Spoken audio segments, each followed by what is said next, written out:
Alright folks, hopefully this is the last time the robot voice will give you the news. I am setting up a newsroom, so to speak, in my studio. Hopefully I can finish it tonight. The morning intel reports will then turn into evening reports, of course. So yeah, stand by for that. Good morning. Here's your intel report for Thursday, December 8th, 2022. White House. President Biden is scheduled to deliver remarks on building a stronger economy for union workers and retirees at the Eisenhower Executive Office Building. Congress. The House is scheduled to continue consideration of H.R. 7776, the legislative vehicle for the 2023 National Defense Authorization Act.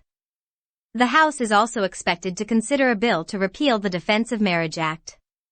The House Judiciary Committee is scheduled to hold a hearing on undue influence, Operation Higher Court and politicking at SCOTUS. Domestic Intel Summary. Water and food security continue to be long-term domestic concerns. Drought conditions impact food security directly through lack of rain and groundwater and indirectly through the increased cost of moving agricultural products down the Mississippi River and fertilizer upriver. Staff shortages at USDA field offices hamper assistance for growers and ranchers dealing with these conditions, and advocates are pushing for the 2023 Farm Bill to include funding for more USDA employees at field offices. Rural veterinarian shortages also negatively impact food security, making animal disease outbreaks more difficult to detect. An avian flu outbreak in the U.S. has already killed 52 million poultry birds this year, the deadliest outbreak since 2015, and is being spread by wild birds rather than farm-to-farm transmission. In January, the new Congress will be split along partisan lines, with the House under Republican control and the Senate under Democratic control. Both sides have signaled the intent to use new subpoena powers. DOE proposes fossil fuel ban for federal buildings. A new Department of Energy, DOE, proposal will require all federal buildings to be fossil fuel-free by 2030. The plan will require federal buildings to reduce their emissions by 90% in 2025. The White House Council on Environmental Quality announced it was setting a new building performance standard requiring federal agencies to reduce electricity consumption in 30% of building space by 2030.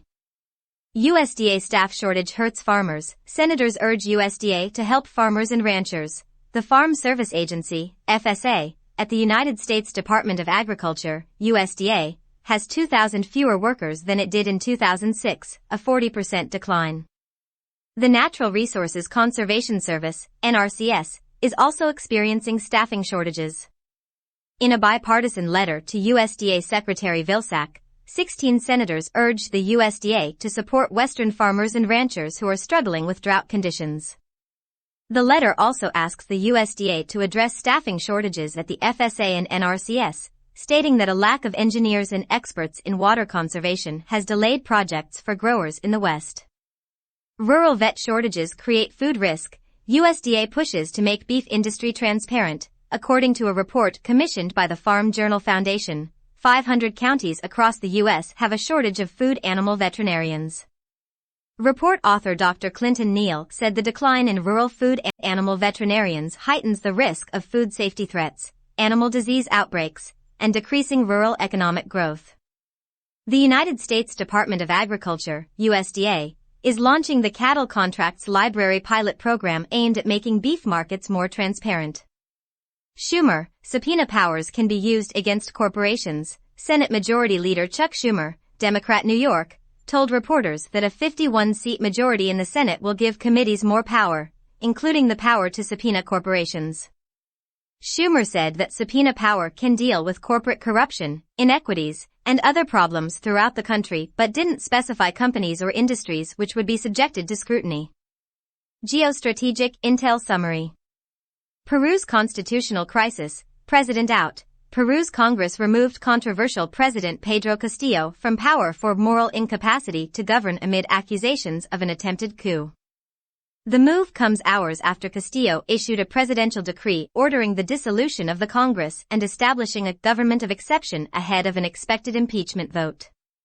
NDAA multi-year munitions procurement. The recent National Defense Authorization Act, NDAA, is ordering an undisclosed amount of torpedoes, 4,800 anti-ship cruise missiles, ASCM, 1,500 SM-6 air defense missiles, and 10,200 air-to-air missiles alongside millions of artillery rounds and other missiles. While much of what is in the NDAA is likely headed to Ukraine, anti-ship missiles are not seeing action there, and none of their airframes can fire US-made air-to-air missiles. This is a strong indicator that Congress and the military are preparing for war in the Pacific.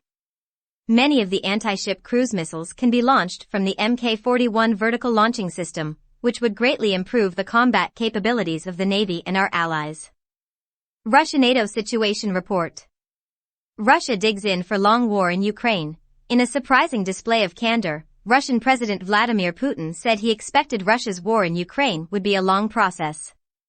The comment came during his annual address to the Russian Human Rights Council, where Putin praised the Russian armed forces for their success in enabling the acquisition of new territories, describing these acquisitions as a significant result.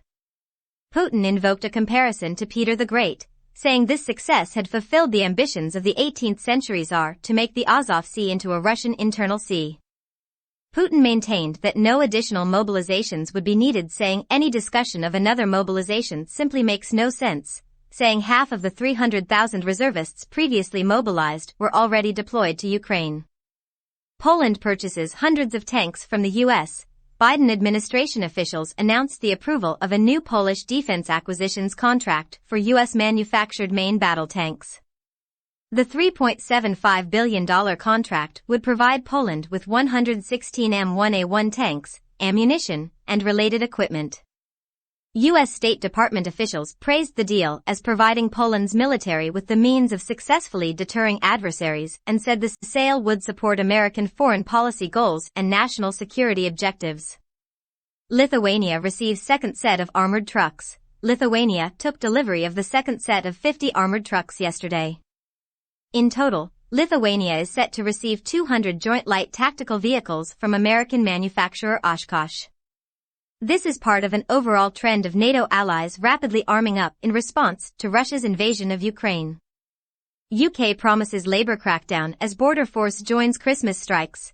UK Prime Minister Rishi Sunak called on members of the British Parliament to enact new laws to curb a widespread labour strike that had caused a winter of discontent.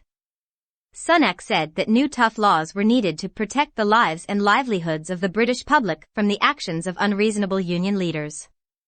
The comment follows an earlier announcement by the British PCS trade union that indicated 2,000 to 3,000 members of the border force would conduct daily strikes at multiple airports throughout the UK, including London, Heathrow starting on December 23 in a move that has been deemed unjustifiable by British immigration officials.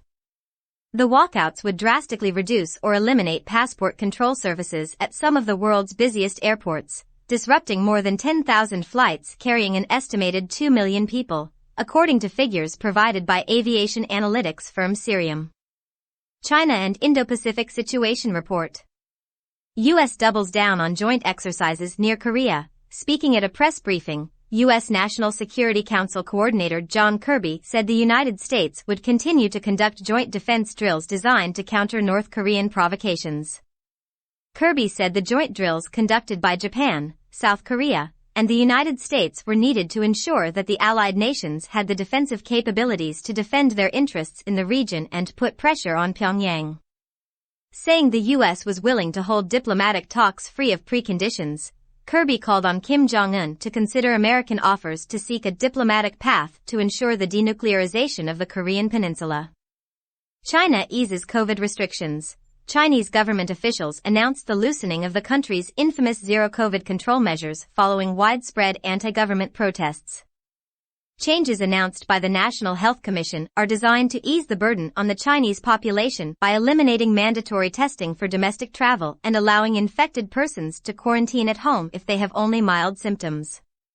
While the measures have been met with celebration by the Chinese population, government officials warned health authorities would continue monitoring infection levels and case fatality rates that could trigger a return to stricter control measures.